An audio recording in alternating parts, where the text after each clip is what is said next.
Assalamualaikum warahmatullahi wabarakatuh. Selamat pagi anak-anakku kelas 10 TP1 dan TP2. Selamat ketemu kembali di PJJ kali ini dengan materi konstruksi tenunan. Terima kasih untuk anak-anakku yang sudah mau bergabung untuk mengikuti pertemuan kali ini. Semoga kita masih dalam lindungan Allah Subhanahu wa Ta'ala dan kita diberi kesehatan, keselamatan lahir batin. Dan jangan lupa bahwa kita harus tetap mengikuti protokol kesehatan. Kita harus melakukan 3M, ya. Memakai masker, kemudian mencuci tangan dan menjaga jarak. Semoga dengan kita melakukan 3M ini, kita akan terhindar dari COVID-19 dan kita masih tetap bisa dipertemukan di pertemuan tatap muka yang berikutnya, jadi bukan lagi di PJJ.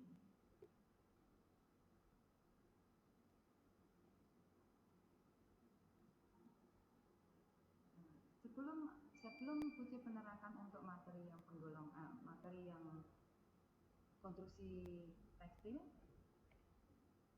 terlebih dahulu saya mengingatkan materi yang sebelumnya, yaitu serat tekstil. Masih ingat serat tekstil itu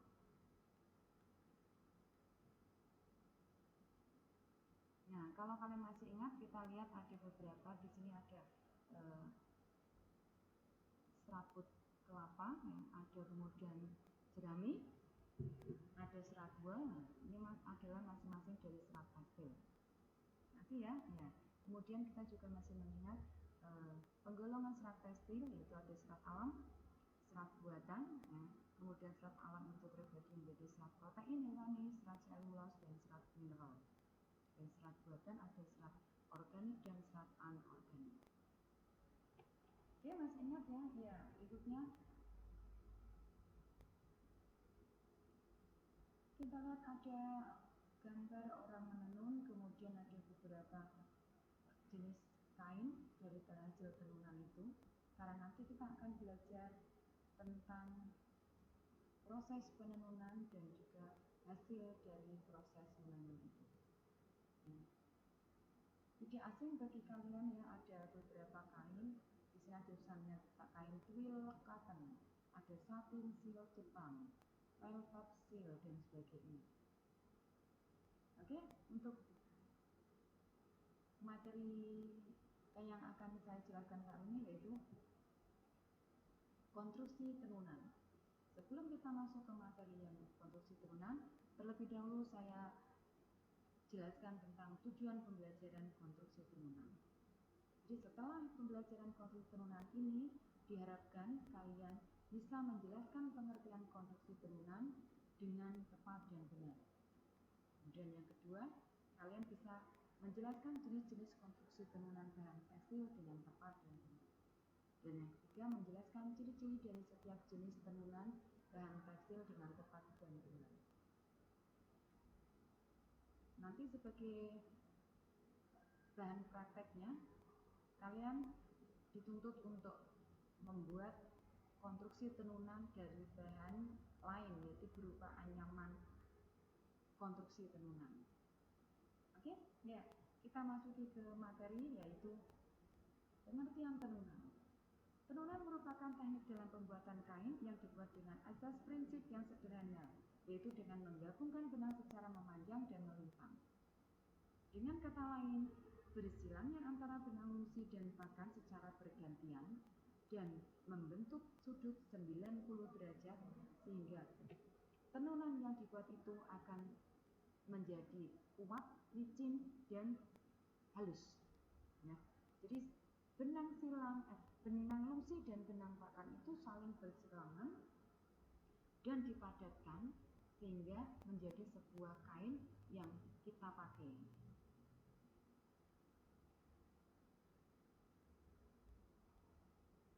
Ini gambar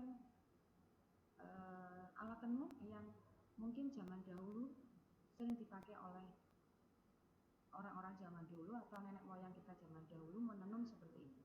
Jadi ini di sini ada gulungan. Gulungan ini adalah gulungan kain yang belum jadi atau gulungan benang lusi. Kemudian kita arahkan sampai ke gulungan yang di sini. Gulungan yang di sini adalah gulungan kain yang sudah jadi. Jadi benang lusinya sudah dimasuki dengan benang pakan. Ini nanti benang pakan akan dimasukkan ke sekitar benang lusi ini. Kemudian ini akan diurai menjadi sebuah kain. Ini kira-kira proses pembuatannya ya. Jadi dari gulungan ini adalah gulungan benang lusi, kemudian benang lusi diarahkan sampai ke gulungan yang berikutnya. Nah, gulungan di sini nanti akan menggulung menjadi benang, menjadi kain. Nah, kain ini harus benang-benang lusi ini harus disisipi dengan benang pakan. Nah, kemudian akan dirapihkan atau akan dimampatkan oleh sisir. Nah, sisir ini tujuannya untuk memampatkan atau untuk merapatkan benang pakannya.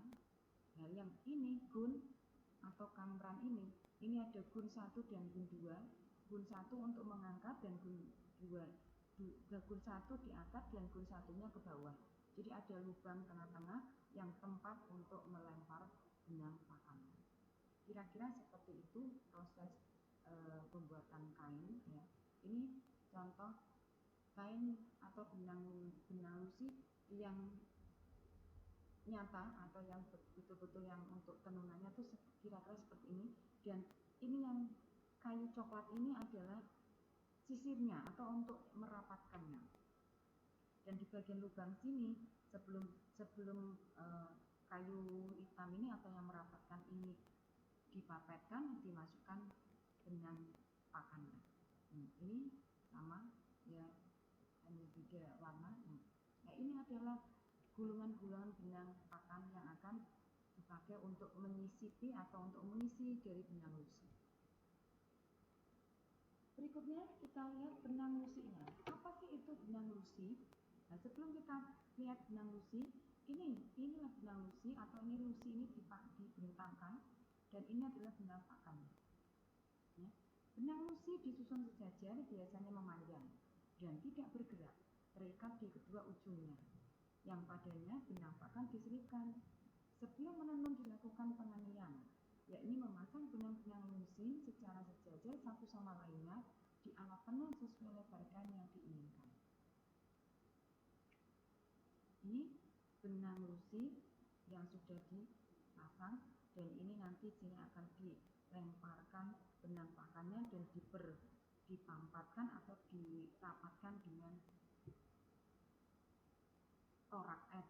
dengan sisir atau dengan kayu pemampat. Ini memasang benang lusi pada mesin tenun yang modern. Kemudian ya, berikutnya setelah benang lusi kita lihat benang pakannya. Apa sih benang pakan itu? Benang pakan adalah benang yang dimasukkan melintang pada benang lusi ketika menenun kain. Jadi benang pakan digerakkan oleh tangan pada ATBM atau oleh mesin dan diselipkan di sela-sela benang-benang lusi. Benang pakan biasanya digulung, lalu gulungan ini digerakkan di antara pakan yang dapat dinaik turunkan atau yang tadi gun namanya. Ya, di sini dilihat bahwa ada benang yang berwarna merah, ini satu contoh. Dan ini teman-temannya yang lain. Benang yang merah ini ya yang namanya benang lusi. Dan benang yang biru ini yang besar, ya, yang mengekor atau mengular, ini adalah benang pakan. Dan dalam gambar yang kedua ini, benang lusi adalah yang memanjang sana, ya, yang berwarna kuning, dan benang pakan ini yang biru ini, atau yang ada di gulungan ini, dan di gulungan ini adalah benang pakan. Oke, sudah bisa menggambarkan ya, sudah mulai ada bayangan ya. Ya, saya lanjutkan lagi. Nah, ini ada seorang bapak yang menggulung benang pakan ya. Jadi alat gulungannya itu sesederhana ini. Ini bisa dibuat sendiri. Ya, ini alat tenun yang dari mesin. Dan ini adalah benang-benang, ini berjejer-jejer banyak. Ini adalah benang lusi. Ini sampai ke sini menggulung yang membentuk alur yang nanti di bawah adalah untuk menggulungnya. Kemudian ini ada gambar skemanya ya. Jadi ini gulungan yang ini adalah gulungan yang dipakai untuk menggulung benang yang belum ditenun. Jadi benang-benang lusi ini digulung di sini ya. Kemudian dia diarahkan sampai ke gulungan yang ke sini. Nanti sini adalah yang untuk benang yang sudah jadi woven fabric. Dan ini adalah gun. Gunnya ada dua. Karena gun ini bisa naik dengan bisa turun. Ketika gun ini naik dengan turun, nanti akan ada lubang. Nah, lubang ini yang akan dimasukkan oleh benang pakan dan akan dirampatkan oleh suri atau sisir atau kayu perapat. Nah, biar rapat. Begitu seterusnya naik turun bersilih berganti. Ini kira-kira skema yang kalau dari samping ya, dari samping jadi yang akan berlubang, lalu lubang ini yang akan dimasukkan pakannya. Ini juga skema dari samping juga ya. Ya, ini skema untuk menggulung benang pakannya. Jadi sama prinsipnya dengan kalau kalian menyepul benang ya. Jadi benang satu di sini disepulkan, nanti ada benang yang berikutnya juga sama disepul. Oke. Nah, ini contoh seorang ibu yang juga menyepul atau menggulung benang pakannya. Di gambar ini kira-kira inilah skema atau gambaran persilangan antara benang lusi dengan benang pakan. Yang merah adalah benang lusi ya. Benang lusi itu ada dua arah, yang bagian bawah dengan bagian atas. Yang bagian yang ini nanti masuk yang namanya gun ya, satu gun, dan ini juga satu gun lagi. Nanti ada lubang atau ada celah. Nah, celah ini yang akan dimasukkan oleh benang pakan. Kira-kira bisa kebayang ya anak-anakku? Nah, ini yang merah ini adalah benang lusi, dan yang biru besar ini dan mengular adalah benang pakan. Lebih kebayang lagi ya?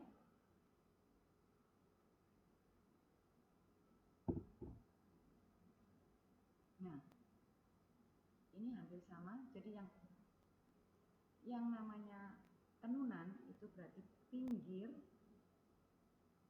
kain itu diikat dengan kain dengan benang pakan. Jadi benang pakan itu karena mengular, jadi akhirnya di pinggiran itu baik kanan maupun kiri dia akan mengikat benang lusi yang sebelah samping dan samping menjadi ikatan yang kuat dan tidak akan lepas. Oke. Setelah kalian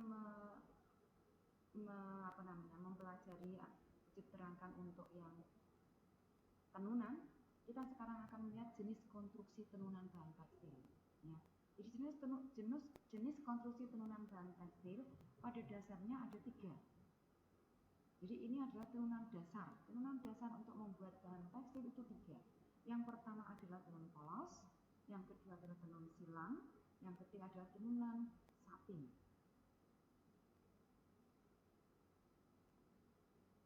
Ya, jadi yang pertama jumlahnya adalah tenunan silang polos, yang kedua adalah tenunan silang kepar, dan yang ketiga adalah tenunan silang satin.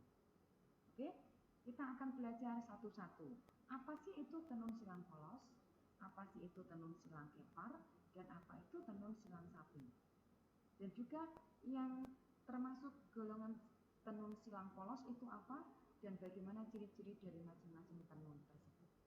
Oke, kita mulai. Tenunan silang polos. Tenunan silang polos merupakan corak tenun yang paling sederhana, yaitu masing-masing dengan sebuah benang lusi dan benang pakan naik turun bergantian dan saling menilang. Tenunan polos dapat dikategorikan sebagai jenis tenunan yang paling tua, paling sederhana, dan paling banyak dipakai dalam pembuatan kain. Juga termasuk tenunan yang paling kuat. Karena apa? Karena tenunannya satu. Jadi kerapatan tenunan paling bagus. Ya. Nama lain dari tenunan polos ini adalah tenunan belaju, tenunan plak, tenunan tabi, tenunan tafeta, dan tenunan plain. Kenapa disebut tenunan belaju, plak, tabi, tafeta, dan plain? Karena masing-masing kain ini ditenun dengan tenunan polos, dan kain-kain ini adalah kain yang dianggap tenunan kuat, ya. Contoh sini ada gambar adalah tenun kain bagi atau kain streaming, ini juga dari tenunan polos. Ini ada contoh kain tenun polos. Ini kain yang seperti kain goni atau seperti kain kanvas, ya. Ini adalah contoh dari kain kanvas, dan ini adalah contoh dari tenun polos yang berupa plat. Ini adalah contohnya, tetapi dia lebih halus, ya. Kemudian di sini ada contoh kain Oxford. Ini contohnya adalah kain belacu. Kemudian ini contoh kain flanel yang biasa untuk selimut anak-anak bayi, yaitu dari kain polos juga. Ini ada kain plat. Ini ada kain yang buat kerudung adalah kain Paris. Itu adalah dari kain-kain jenis tenunan polos. Oke, berikutnya adalah kita lihat untuk ciri-ciri tenunan silang polos, ya. Bahwa ciri-ciri tenunan silang polos diantaranya yaitu benang lusi dan benang pakan pada anyaman ini bekerja dengan skema satu naik dan satu turun secara bergantian dan saling menyilang. Anyaman polos untuk kain padat biasanya menggunakan benang pakan yang lebih besar dan kasar daripada benang lusinya. Jadi benang pakannya itu lebih besar seperti tadi contohnya. Kemudian anyaman polos dapat dipakai untuk kain yang jarang dan tipis, yang biasa dipakai untuk kerudung, ya, untuk busana pesta yang tipis-tipis, ya, seperti kain kaca, kain sifon, ya. Kemudian kain Paris. Itu adalah kain-kain tipis yang halus, yang dibutuhkan kelembutan tetapi kuat, ya. Ini contoh skema dari tenun polos hasil dari anyamannya, ya. Jadi ini cara skemanya, ya. Ini dari mengular dari pakan dan yang memanjang adalah lusi. Berikutnya kita lihat tentang tenun kepar. Karakteristik dari tenunan kepar adalah benang pakan menyilang di bawah benang lusi, silih berganti. Pada tenun kepar, titik pertemuan antara lusi dan pakan berjalan miring pada tenunannya. Kita lihat di sini ada tenunannya tuh miring. Ini juga miring, tetapi naik turun, dan ini juga sama miring. Kain-kain ini kalau di negara USA, ya, Amerika, itu disebut kain twill, ya. Kemudian kalau di Inggris itu disebut drill, dan di Jerman disebut cooper.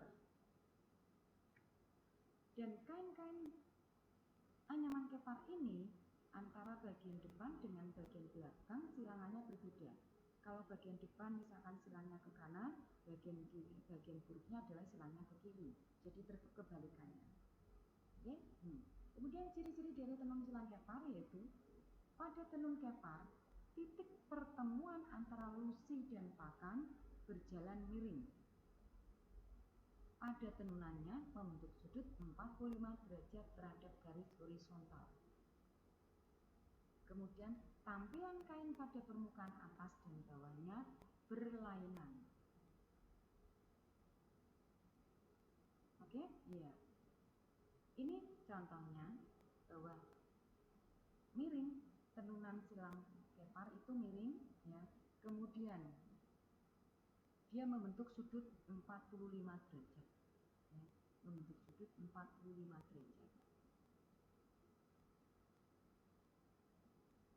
Oke, ini adalah contoh American Drill, ya. Merek dari kain ini adalah Union, ya. Bisa juga mungkin nanti Nagata Drill, mungkin bisa yang lainnya, ya.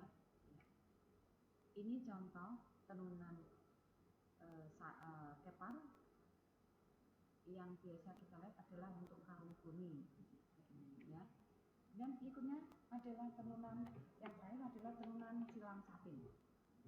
Pada tenunan satin, titik temu antara benang lusi dan pakan dibuat sedikit mungkin, dan lagi pula titik temu harus dihamburkan dan dibuka terus-menerus sehingga seolah-olah hanya benang lusi saja atau benang pakan saja yang mengapung di atas permukaan kain.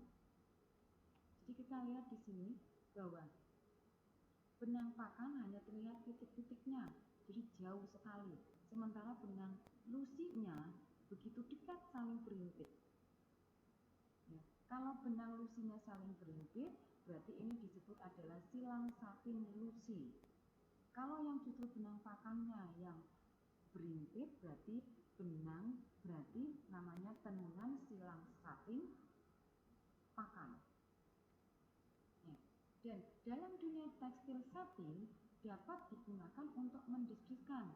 Jadi setiap kata satin itu bisa untuk mendeskripsikan bahwa kain itu dibuat dari benang sutra atau sintetis. Jadi dalam pemikiran masyarakat bahwa yang namanya satin itu adalah kain yang mewah dan terbuat dari sutra atau dari sintetis. Karena hanya sutra dan sintetis yang mempunyai serat panjang. Jadi seperti wol, kemudian yang lainnya itu tidak mempunyai serat yang panjang, makanya tidak bisa dideskripsikan menjadi satin. Bisa mungkin suatu saat nanti akan ada, tapi adalah percampuran, ya. Oke, berikutnya adalah ciri-ciri tenunan satin. Tenunan satin hanya menonjolkan salah satu efek pada permukaan kain, yaitu efek lusi atau efek pakan. Tenunan satin dengan efek lusi dikenal dengan nama satin lusi, sedangkan anyaman satin dengan efek pakan biasa disebut sebagai satin pakan. Tenunan satin dapat digunakan pada semua jenis kain dengan konstruksi padat, tetapi kurang sesuai jika digunakan untuk kain dengan konstruksi terbuka atau jarang. Jadi tenunan satin tidak mungkin untuk kain yang kumis terang, ya. Karena apa? Karena cepat akan sobek atau akan tersangkut, ya. Kemudian titik-titik silang pada tenunan satin letaknya tersebar dan tidak bersinggungan satu sama lain. Nah ini ya. Jadi antara titik-titiknya itu tidak dekat tapi jauh, saling jauh menjauh. Yang dekat itu berarti pakan lusinya, berarti ini adalah satin lusi. Kalau yang dekat adalah pakannya, berarti adalah satin pakan. Ini skemanya, ya. Jadi lompatannya adalah 1 3 1 3, kemudian 6 1, kemudian 1 lompat 3 lompat 2. Terus, jadi selompatannya saling bersilang. Oke, ini apabila silang satin dilihat dari bagian baik seperti ini dan bagian buruk seperti ini. Ya. Kemudian beberapa contoh kain satin, ya, akan saya berikan contoh. Ada 12 jenis satin.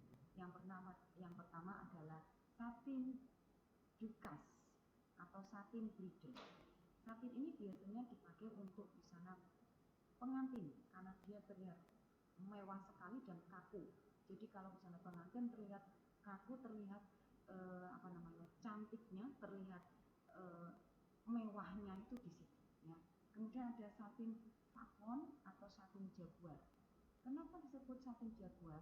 Karena yang membuat atau yang dipakai untuk membuat satin jaguar ini, nama mesinnya adalah mesin jaguar. Makanya satinnya juga disebut satin jaguar. Jadi satin jaguar ini adalah satin di mana ada motifnya, ya, dan motif ini antara motif dengan dasar itu rata. Jadi tidak menonjol. Kemudian ada satin slipper. Satin slipper ini adalah satin yang dipakai untuk aksesoris, membuat aksesoris baik sepatu, kemudian sandal, kemudian tas atau bros, korsase dan sebagainya. Itu adalah dari satin slipper. Kemudian ada satin delus. Satin delus ini lebih ringan atau lebih lembut dari satin bridal, ya. Ini dipakai untuk busana pesta, ya, atau mungkin untuk busana bepergian, ya. Ini akan sangat kelihatan lembut atau akan kelihatan melangsai sekali, ya. Kemudian ada satin damas, ya. Kenapa disebut satin damas? Karena Mesin yang dipakai untuk membuat satin ini namanya Damas. Dan perbedaan satin Damas dengan satin Jaguar, bahwa kalau satin Jaguar itu antara motif dengan dasar itu tidak menonjol atau rata. Beda dengan satin Damas, antara motif dengan dasar itu menonjol motifnya. Dan satin Damas ini biasa digunakan untuk membuat lapisan jok, baik itu jok kursi atau jok mobil ya, atau mungkin lapisan untuk pembungkus spring bed ya. Kemudian ada satin cloth. Satin cloth ini sebetulnya bukan satin.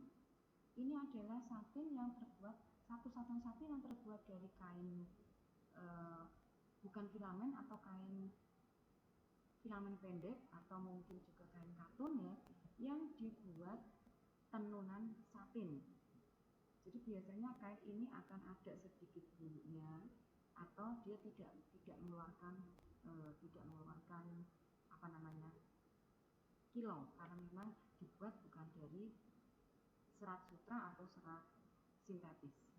Berikutnya ada satin. Nah, satin ini sejenis satin, tapi ini paling murah dan biasanya kalau kalian bisa melihat ada di tempat-tempat hajatan. Jadi ini biasanya dipakai untuk pembungkus kursi hajatan atau pembungkus atau hiasan untuk nganten atau untuk hajatan ya. Ini untuk menutup ya, yang dipakai untuk hiasan-hiasan adalah pakainya satin ya. Berikutnya adalah satin KHT. Satin KHT itu mirip sekali dengan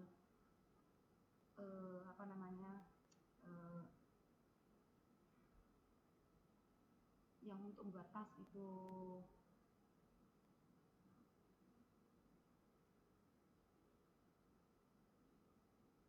ini agak kaku. Jadi satin ini agak sedikit kaku dan kasar.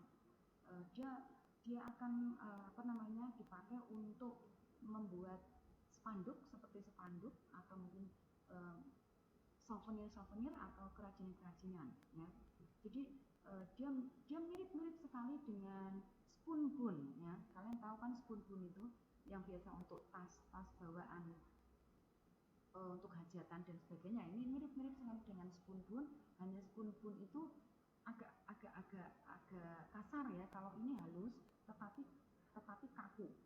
Berikutnya adalah satin Clarissa. Satin Clarissa ini mirip sekali dengan satin bekas, tetapi dia lebih kaku sedikit.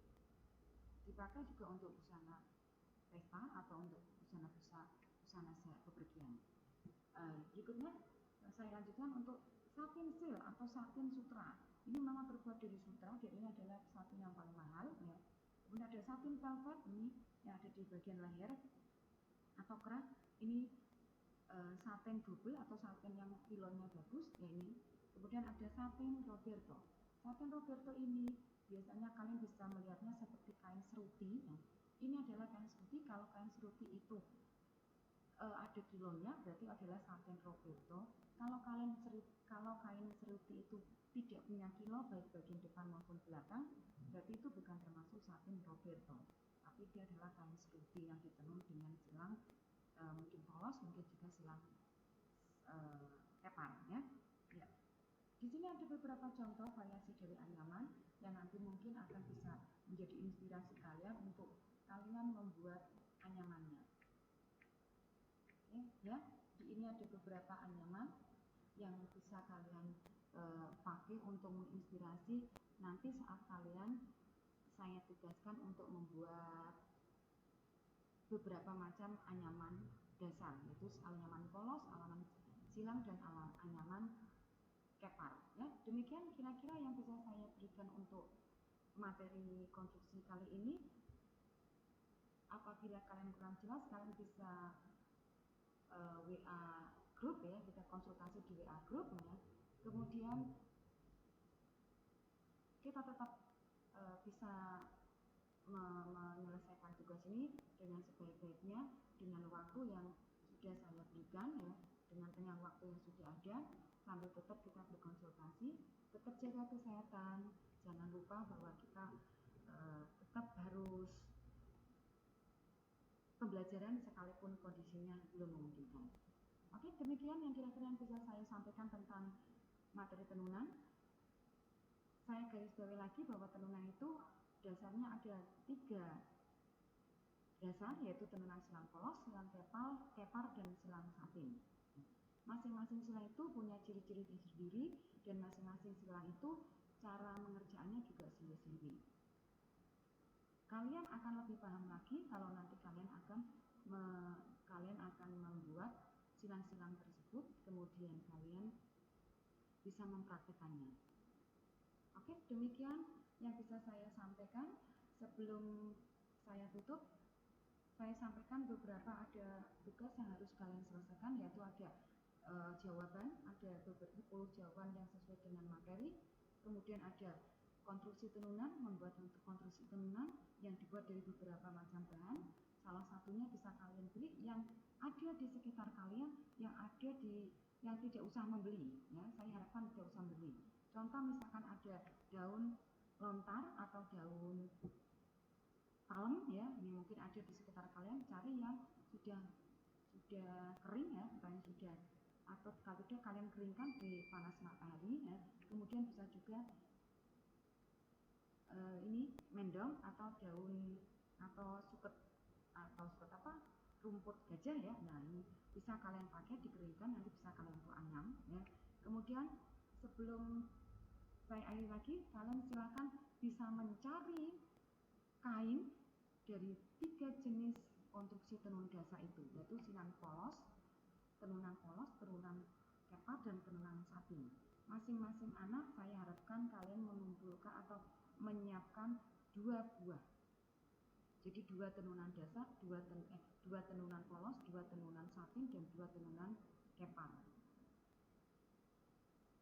Oke, demikian. Bisa saling berbagi dengan teman-teman ya. Jadi satu kelompok itu bisa saling tukar-tukaran untuk jenis kainnya ya. Jadi kita berbagi dengan teman.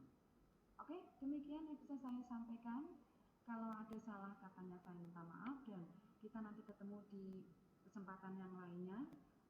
Kita bisa konsultasi lewat WA Group untuk menyelesaikan tugasnya.